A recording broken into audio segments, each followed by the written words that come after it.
hijab is my identity.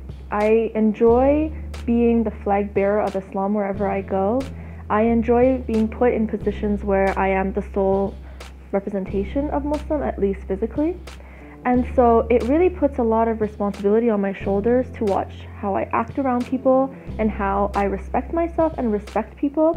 And I think that's the sole reason for hijab, is to watch how you act with people, how you interact with people, and also how you present yourself.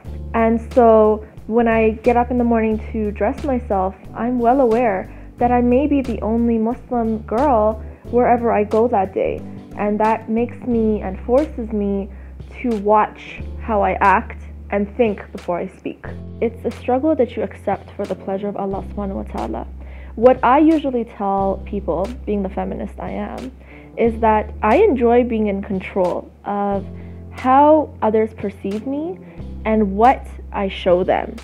I think we live in a culture in which the world and the media really tries to take that control away from us as women.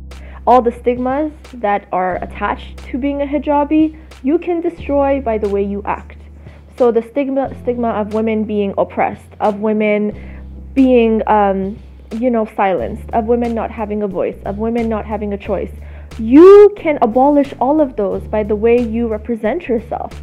So don't ever allow yourself and your identity to be attached to a stigma.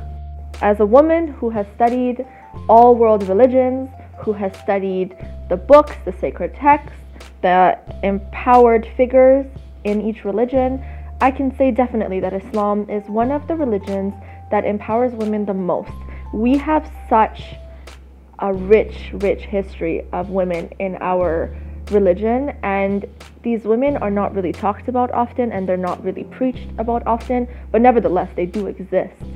I love teaching people about them. We have women who narrated powerful narrations of the Prophet and the family of the Prophet and the companions of the Prophet when women didn't even have education. What does that say? That says that Islam allowed women to be educated, and not only just educated, but allowed women to have the right to teach others.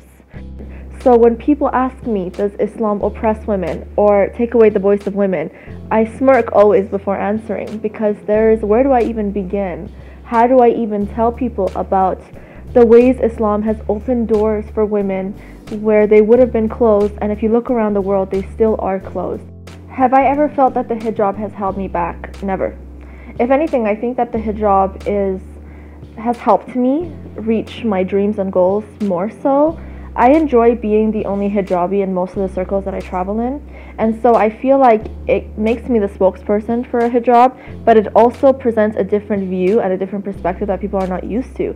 And so if anything, it opens up minds of people and it opens up perspectives. And so if anything, hijab has done more opening and widening of my horizons than closing.